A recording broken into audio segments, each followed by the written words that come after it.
abrir espaço para uma importante entrevista no Bastidores CNN. Vamos receber agora o ministro dos Transportes, Renan Filho. Tudo bem, ministro? Bem-vindo ao nosso Bastidores. Eu queria começar falando desse assunto, que é o assunto do momento. O tarifaço anunciado, uma ameaça ainda, pelo menos até o dia 1º de agosto, de Donald Trump, de sobretaxar os produtos brasileiros em 50%, olhando com lupa para a reação do Brasil. A gente está vendo o movimento liderado pelo vice-presidente ministro do Comércio, Geraldo Alckmin, com empresários, o presidente Lula também participando ali na retaguarda e trazendo sempre a discussão, a possibilidade de colocar em prática a tal lei da reciprocidade, aprovada pelo parlamento e agora tendo o decreto saído nesta terça-feira.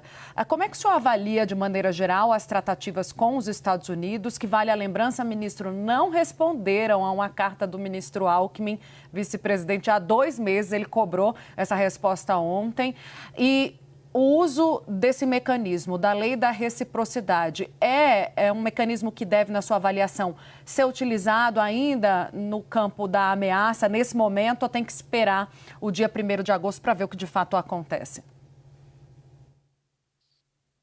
Olha, primeiro colocar, Tainá e Uribe, um prazer conversar com vocês nesta tarde, que o presidente reafirma nessa entrevista agora à CNN Internacional é exatamente o que ele tem dito, né? Primeiro, o diálogo e exercício da plena diplomacia brasileira, nas nossas melhores tradições.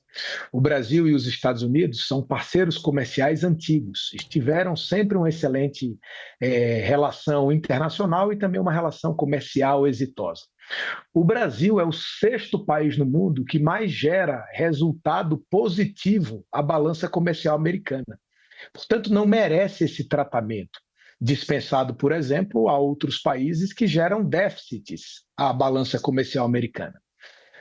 Além disso, o Brasil teve um tratamento extremado, com tarifas acima da média praticadas pelos Estados Unidos, mesmo nesse momento agora de reposicionamento.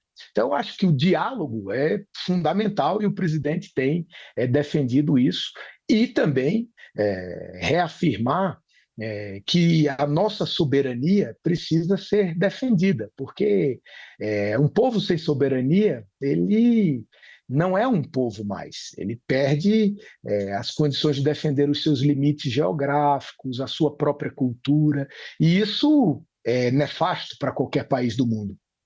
Eu acredito que o presidente Lula vai levar adiante as tratativas, as negociações, para que a gente encontre um denominador comum e possa seguir realizando comércio com os Estados Unidos. Eu acho que isso é que é o mais importante. Isso é que é o fundamental para esse momento. Ministro, o senhor lida muito bem com várias nações do mundo que investem em transporte no Brasil, a Arábia Saudita, os Emirados Árabes, mas a China. O senhor vê a possibilidade de, caso seja imposta uma tarifa de 50%, que o Brasil possa diversificar a sua economia, ou seja, compensar uma diminuição das exportações para os Estados Unidos, para outros países como a China, por exemplo? Olha, Uribe, possibilidade certamente, mas até mais que isso é uma necessidade, né, de reposicionar as exportações, porque a barreira a barreira tarifária, ela funciona como um aumento de preço de uma mercadoria. Se você vai no supermercado e uma mercadoria está mais cara, o que faz o cidadão? Compra outra, mais barata, que substitua aquela anterior. E o mesmo ocorre no comércio. Com os Estados Unidos impondo barreira com o mundo inteiro, ao invés dele aumentar o comércio com o país, ele vai diminuir o comércio. E o mundo está buscando alternativas. A China está fazendo isso, a União Europeia também. Não é à toa que avançou o acordo Mercosul-União Europeia. Não é à toa que a China está olhando melhor para a América do Sul, para fortalecer os investimentos por aqui. É exatamente por isso, porque esse movimento abrupto dos Estados Unidos da América, ele impõe uma reorganização do comércio internacional. Isso está acontecendo e certamente, além do diálogo, da diplomacia, o Brasil precisa reposicionar reposicionar-se no mercado. E está sendo feito isso também, está sendo dialogado, por isso é que, inclusive, algumas pessoas defendem que tenha um prazo maior. Obviamente, se o governo conseguir resolver essas questões, dirimir essas questões no prazo colocado pelos Estados Unidos, melhor ainda, mas se não, pode dilatar um pouco o prazo. Eu acho que tem várias possibilidades, mas o importante é o diálogo e a defesa da soberania. Esses dois são os pilares que precisam estar estabelecidos. Ministro, ontem a gente viu a aprovação do licenciamento ambiental, também apelidado de PL da devastação, popularmente.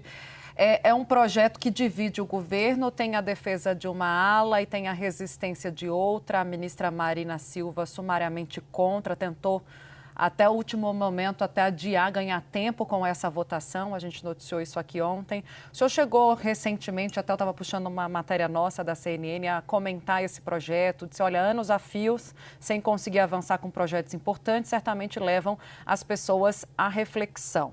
Bom, ministro, ainda não há uma definição, me parece, no governo, sobre um eventual veto a essa proposta. Imagino que o senhor seja contra vetar esse projeto. O senhor defenderá a proposta ao presidente Lula?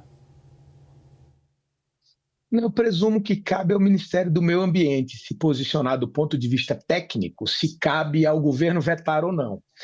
O que eu acho, e gostaria de colocar aqui, reafirmando o que disse lá atrás, é que eu percebo que há na sociedade dois sentimentos.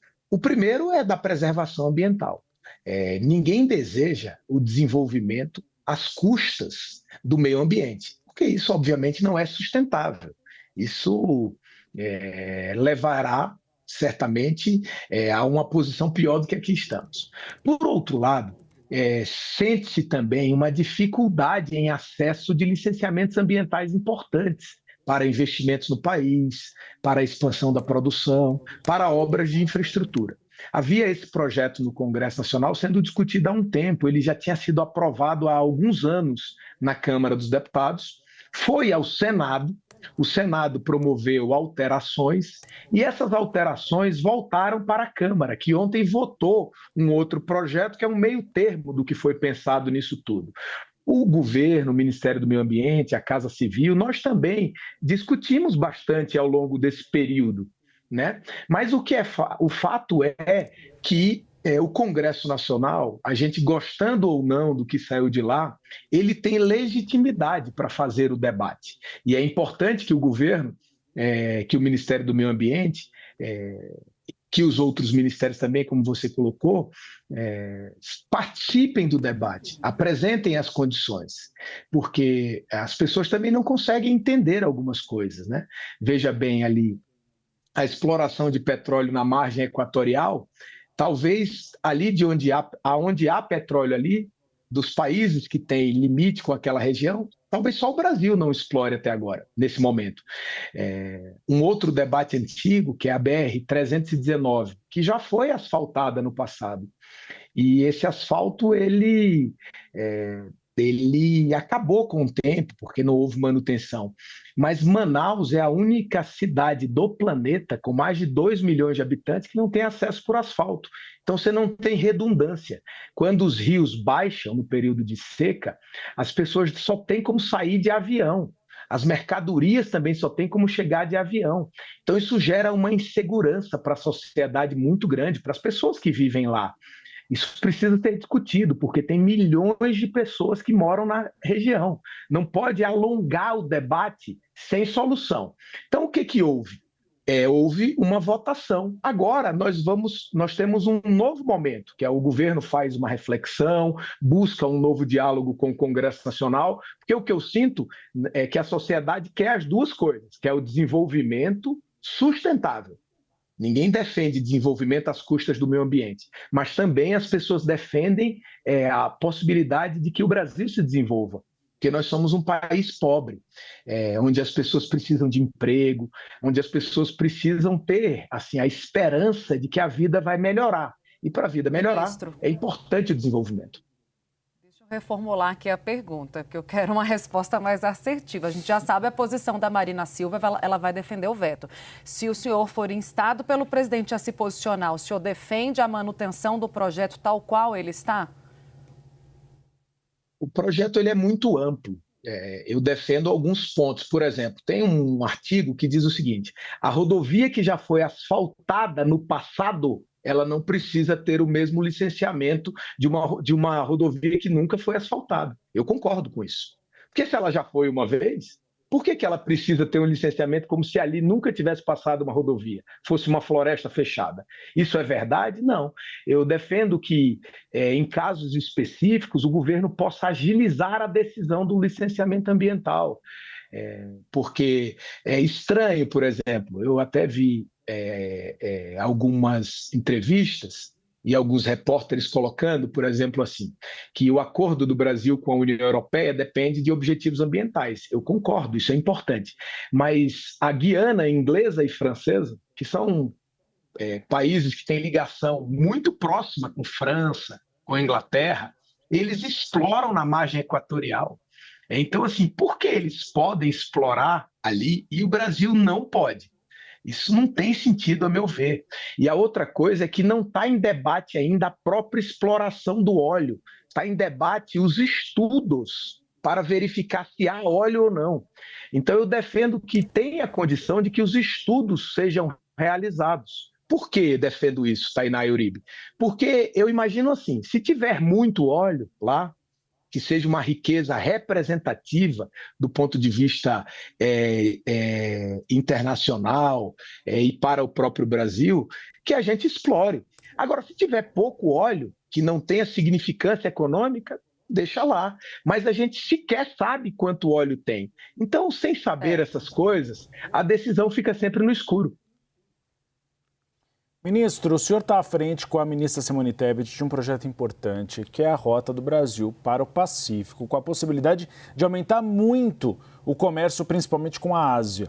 O senhor tem alguma perspectiva de conclusão dessa rota, quando ela vai poder ser utilizada e quanto ela pode incrementar no comércio do Brasil com a China? Do ponto de vista rodoviário, algumas rotas existem. A China está debatendo agora a ferrovia bioceânica, que liga o Atlântico ao Pacífico. Mas nós estamos, primeiro, Uribe, construindo o trecho que liga o Brasil Central ao Atlântico. É mais próximo, nós já estamos com obras avançadas e precisa ser concluído. Depois de concluída a ligação ao Atlântico, é que a gente deve enfrentar o desafio de levar ao Pacífico, por dois motivos. Primeiro, que a gente precisa terminar o que já está sendo executado. E segundo, é que para chegar ao Pacífico é preciso romper a Cordilheira dos Andes. Então a gente precisa garantir que a ligação ao Atlântico esteja feita. Mas o fato é que a China tem interesse em colaborar com o desenvolvimento da nossa infraestrutura, justamente para posicionar melhor o país no que concerne à ampliação das aquisições daquilo que o Brasil produz. Exatamente porque o Brasil produz muito e também porque nós estamos observando essas mudanças no comércio internacional nesses últimos tempos. Então, para o Brasil, isso se coloca como uma oportunidade importante para a gente construir uma rota bioceânica ferroviária.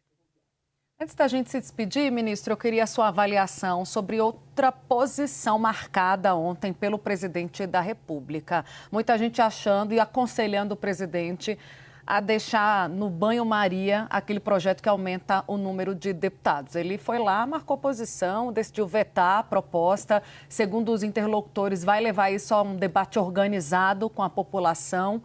Ministro, o presidente acerta na sua avaliação? O senhor era um entusiasta desse veto do presidente Lula a um projeto que aumenta o número de deputados?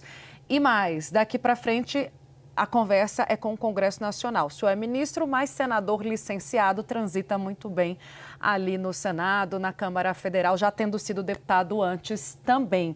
Qual deve ser, na sua avaliação, a reação do Congresso a esse veto do presidente? Duas partes aí, duas perguntas. A primeira, eu acho que o presidente acerta, porque com as discussões que foram travadas ao longo dos últimos tempos, com relação à solidez fiscal, à saúde fiscal do país, não resta alternativa ao presidente da República vetar o aumento de despesa. No Congresso é uma outra correlação. O Congresso ele tem que dar respostas ao plenário, e no plenário tem múltiplos interesses. Eu acredito que esse projeto, se o Congresso quiser mesmo, pode derrubar o veto do presidente, como já fez em outras oportunidades, e que isso não vai impedir a boa relação do governo com o Congresso, não, porque o presidente Lula, ele sempre foi um entusiasta da boa política, do diálogo, como está acontecendo agora nessa questão com os Estados Unidos.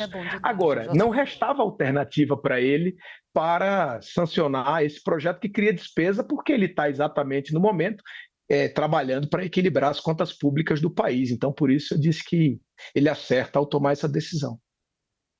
Obrigado, ministro. Entrevista importante com o ministro dos Transportes, Renan Filho, à frente de importantes projetos no país inteiro para o desenvolvimento, mas também falando de política, de que concorda com alguns trechos do projeto do licenciamento ambiental e disse que o presidente Lula acertou ao vetar o aumento do número de deputados federais. Ministro, o senhor sabe, espaço sempre aberto aqui no Bastidores CNN para o senhor. Obrigado, viu?